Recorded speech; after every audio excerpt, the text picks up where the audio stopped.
Voy a hablar de conceptos, voy a hablar de intelectuales en el ámbito occidental y oriental, en Asia, por ejemplo, en Japón, Australia, y bueno, cultura europea, que son muy importantes para entender un poco algunos de ellos que no son muy conocidos en nuestro país, pero que en el ámbito europeo y en el mundo occidental tienen una gran reseña y son importantes a la vez de ser conocidos.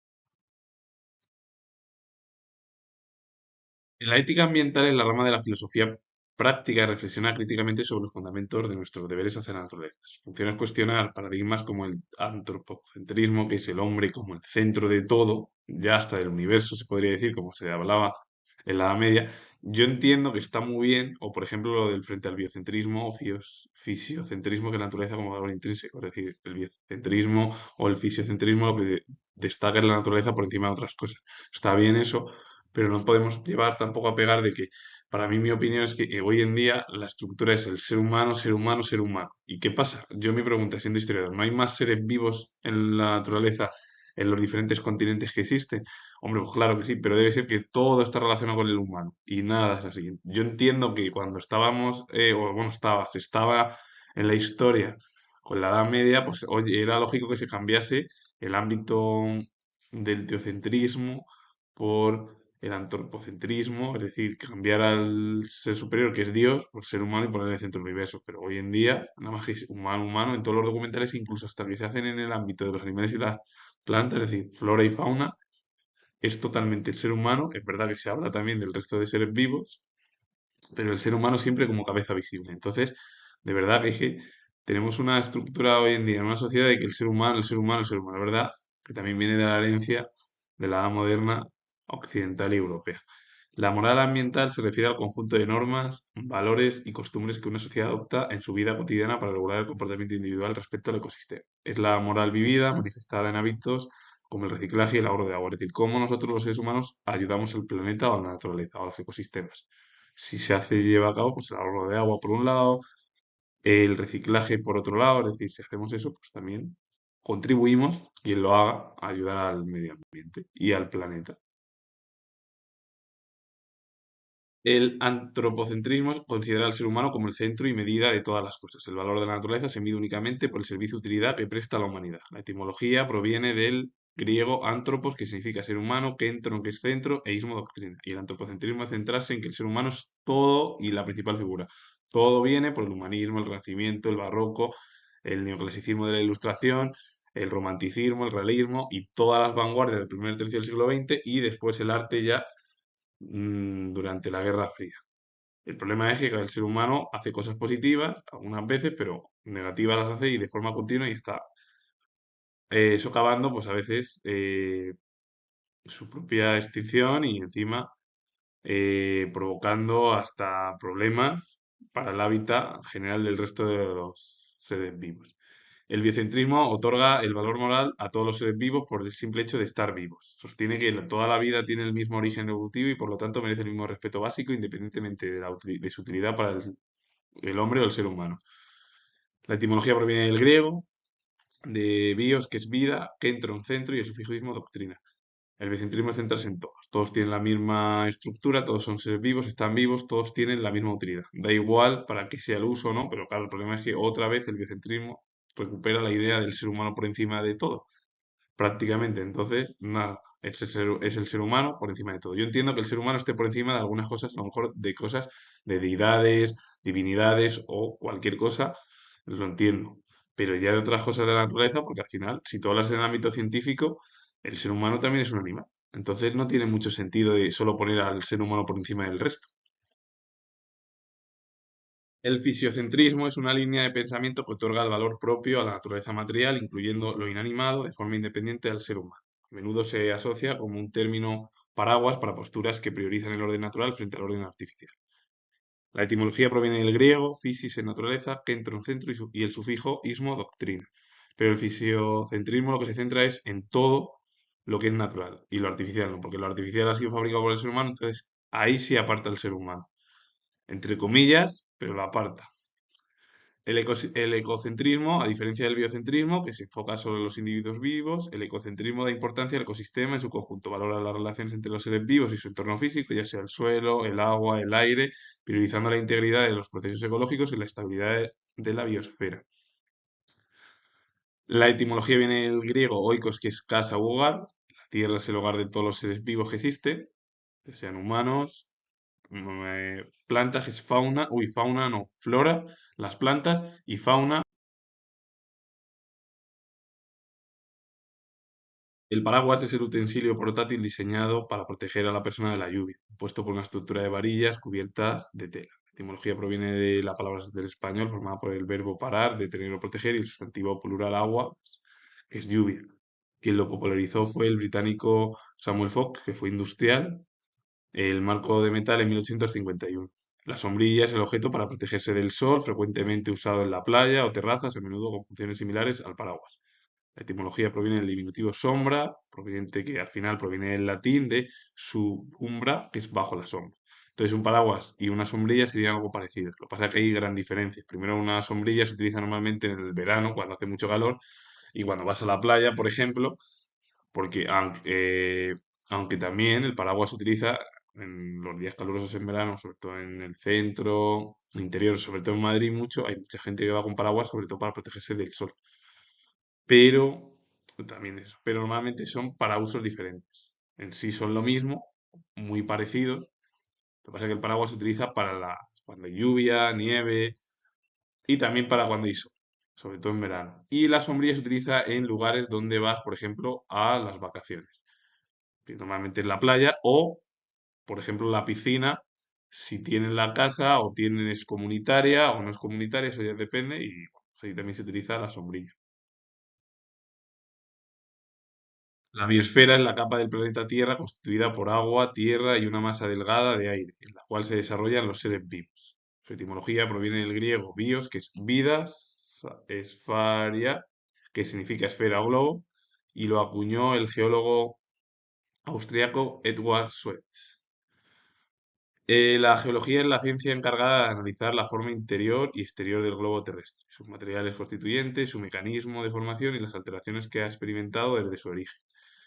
La etimología viene del griego y se compone de geo, que es tierra, logía es ciencia, estudio o discurso, y literalmente la etimología significa el estudio tratado de la Tierra, que se encarga de cómo hay, es un estudio de la Tierra, cómo ha ido evolucionando, los problemas, si ha habido más formas rocosas, o porque hay a veces que los niveles del mar se bajan o suben, dependiendo de, por ejemplo, si hay más o menos lluvias en un sitio o en otro del planeta. Vale. La cosmovisión maorí se la conoce como Te Ao Maorí, que es el mundo maorí, que es un sistema de pensamiento holístico que percibe a los seres humanos, la naturaleza y lo espiritual como una red interconectada. Su esencia reside en que nada existe de forma aislada, todo está unido por linaje y la energía vital. La cosmovisión maorí recuerda mucho a esa mitología europea en la cual había creado el mundo, las leyendas, los mitos que luego muchos intelectuales realizaron en obras y se plasmaron y que, bueno, pues han llegado hasta nuestros días y se siguen realizando y, bueno, pues a veces se habla, se interpreta, que son como ideas de pensamiento religioso sin serlo, porque la mitología y la religión, primeramente, yo lo comento sin historiador, nada tiene que ver. Sí se habla mucho de dioses y todo, pero la religión sí que habla de la manera que se crea. Lo que pasa es que la religión habla de que hay un Dios y es uno el que ha creado el mundo para la gente que cree, los teólogos, los pensadores en el ámbito del cristianismo y también otro tipo de ámbitos de las ciencias sociales. Y luego la mitología son mitos y leyendas que se contaron en su momento por parte de intelectuales que han quedado reflejados en obras o en frases que se utilizan en la actualidad. La ética social es el análisis racional y crítico sobre esas normas morales. Se pregunta por los principios que fundamentan la justicia, la equidad y los derechos humanos para buscar una convivencia armónica entre grupos con morales distintas. Eso es la ética social. Ver preguntas, cómo podemos convivir diferentes sociedades, por ejemplo, cuando vienen a Europa. Ese sería un buen ejemplo. La moral social es el conjunto de normas, costumbres y valores que una sociedad o grupo específico adopta como guía de comportamiento diario. Es eminentemente práctica y colectiva, estableciendo lo que se considera bueno o malo dentro de un contexto determinado. Porque la moral se habla de cómo es nuestro comportamiento, qué normas, costumbres y valores debemos de adoptar cuando vienen grupos diferentes a nuestro territorio que somos Occidente. y que hay que establecer cuál es lo bueno y lo malo, pues dependiendo cómo le vamos nosotros y bueno, nosotros son las personas que lo veamos, y a partir de ahí comprender lo positivo o lo negativo de alguna serie de costumbres que realizamos y pensamos. En Australia la filosofía es famosa por el realismo australiano enfocado en el materialismo y la metafísica directa. Actualmente hay un auge en la ética ambiental vinculada a las culturas aborígenes y en Nueva Zelanda destaca por la integración de la cosmovisión maorí y de todo lo que se ha creado en el mundo, de dioses, mitos, leyendas, donde conceptos como el Kaitikitanga, que es tutela de la naturaleza, influyen en la ética y el derecho humano. Porque la filosofía australiana y de Nueva Zelanda, o en Australia y Nueva Zelanda, es muy relacionado con el ámbito anglosajón, analítico, todo el materialismo mucho de británico, igual que Estados Unidos, Canadá, toda esa manera de entender al final la estructura de cómo se desarrolla la manera de comprender pues, la filosofía de ambos países y del continente. En África se centra en la interconexión entre los seres humanos y la comunidad, que es el ámbito del pensamiento. En Ubuntu es la base técnica que prioriza la compasión, la reciprocidad y la dignidad humana sobre el individualismo. Y en el ámbito al final, casi todo el ámbito menos Occidente y hoy en día casi Europa más y Estados Unidos que copian muchas formas de Europa.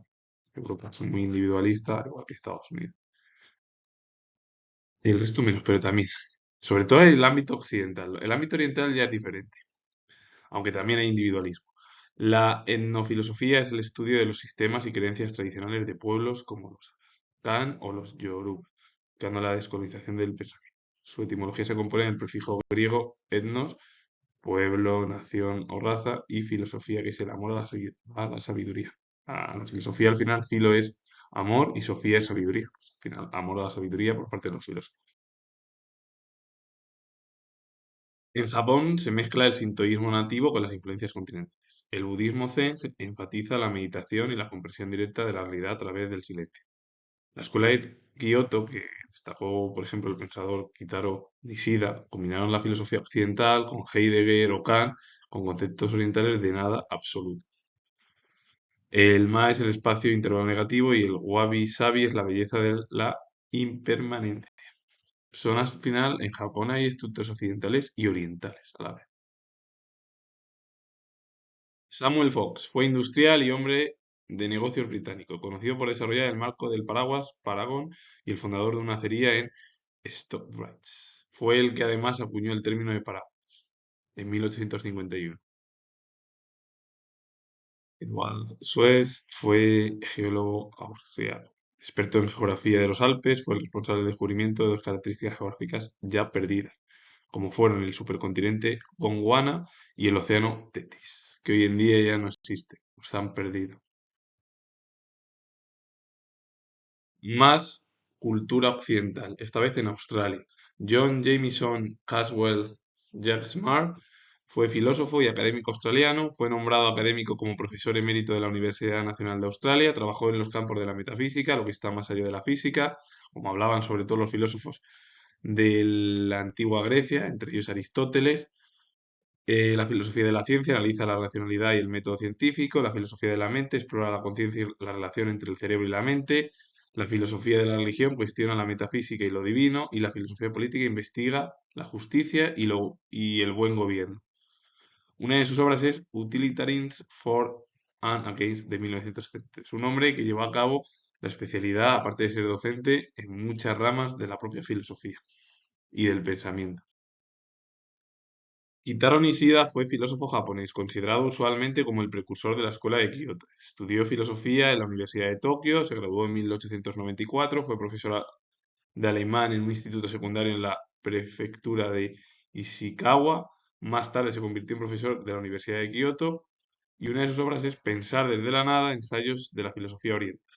Al igual que Keiji Nishitani, que fue el discípulo de Kitaro Nishida, porque también fue filósofo, Keiji Nishitani, filósofo japonés, como su maestro, perteneció a la escuela de Kioto y discípulo de Kitaro Nishida. En 1924 recibió un doctorado en filosofía de la Universidad de Kioto por su disertación Das el Ideale and das Reale Weinsilien Anverso, que es como la realidad, el realismo y el idealismo de algunos de los filósofos, Schelling y Bergson, que está en alemán, que es el idealismo y el realismo basado por Schelling and Bergson. Es Das Ideale and das Reale bei Schelling and Bergson, que yo creo que va a quedar mejor. Y a partir de ahí, en vez de traducirlo, estudió con Martin Heidegger, Heidegger que fue uno de los filósofos más importantes del ámbito del existencialismo, con Sartre, Kierkegaard, Schopenhauer, y Heidegger dejó huella en la filosofía continental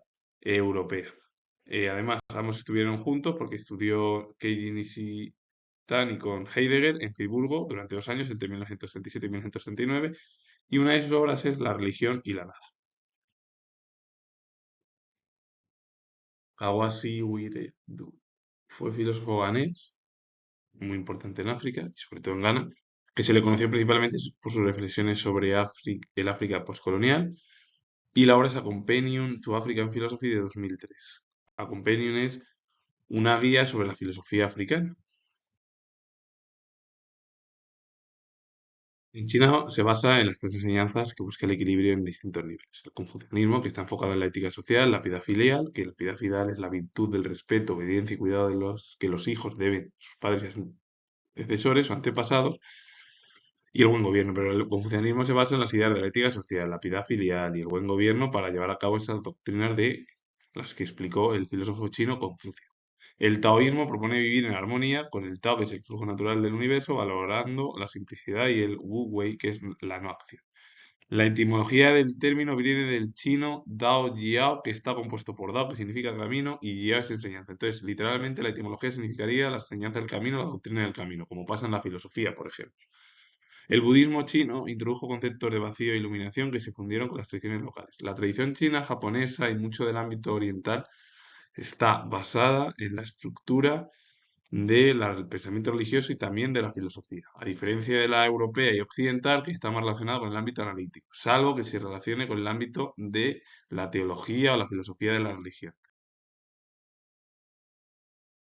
En Rusia se distingue un profundo carácter espiritual, religioso y existencial. Eso antes de la revolución que se produjo en 1917, que acabó directamente con el imperio de los zares y se impuso un régimen comunista también liderado por una figura que casi era hereditaria y que elegía el PQS en su momento, como pasa hoy con el PCC, que es el Partido Comunista Chino, o en Vietnam, o en otros lugares donde sigue existiendo regímenes dictatoriales, ya sean comunistas o de derechas. En el siglo de plata, ahí existieron autores importantes como Nikolai Berdabev y Vladimir Solovyov, que exploraron la libertad humana y el misticismo frente a la modernidad. En Rusia ha habido gran repercusión sobre todo de la religión, de la filosofía, unirla con el pensamiento también religioso, todo ello. Los temas clave, la búsqueda de la verdad absoluta, que es el Pravda, el sufrimiento y la reconciliación entre Oriente y Occidente. Y ya en la era soviética, pues gran parte del pensamiento que dominó en toda la era de la URSS fue el marxismo-leninismo, que estuvo liderado por Lenin, y que a partir de ahí se impuso pues, un régimen comunista desde 1922 hasta 1991, cuando cayó ya la Unión Soviética, y directamente pues, en el año 1989 las piezas de dominó que comenzaron en Alemania Occidental, la RDA, propiciaron la caída ya del régimen bajo el yugo soviético comunista de los aliados. En finales de los 80, principios de los 90, a partir de ahí muchos de los aliados soviéticos durante la Guerra Fría se incorporaron a la OTAN y a la Unión Europea. El utilitarismo es una corriente ética que establece que la mejor acción es aquella que maximiza la utilidad, definida frecuentemente como el bienestar o la felicidad del mayor número de personas. Es decir, todos tenemos que ser felices en eso, en nuestra vida, y que el utilitarismo lo comprueba y lo realiza a través de la corriente ética, la ética en la cual la gran mayoría de personas tiene que tener felicidad. Lo, lo acuñó el término utilitarismo el filósofo británico Jeremy Bentham en 1781 y lo popularizó ya su discípulo Stuart Mill. Y el término etimológico o la etimología de utilitarismo proviene del latín de utilitas, cualidad de útil o provecho, y el sufismo que es doctrina, sistema, oscura. La lógica es tanto la disciplina que estudia el pensamiento correcto como el origen mismo de nuestra capacidad para razonar con estructura. La lógica es aquella disciplina que estudia el pensamiento correcto como nuestra forma de razonar. El término proviene del latín, la etimología,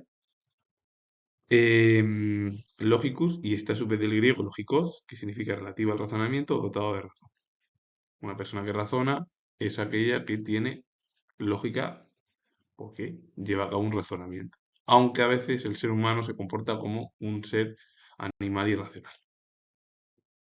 La filosofía canadiense se distingue por su enfoque en la medición, la diversidad cultural y la búsqueda de la identidad colectiva en un entorno geográfico vasto y a menudo hostil.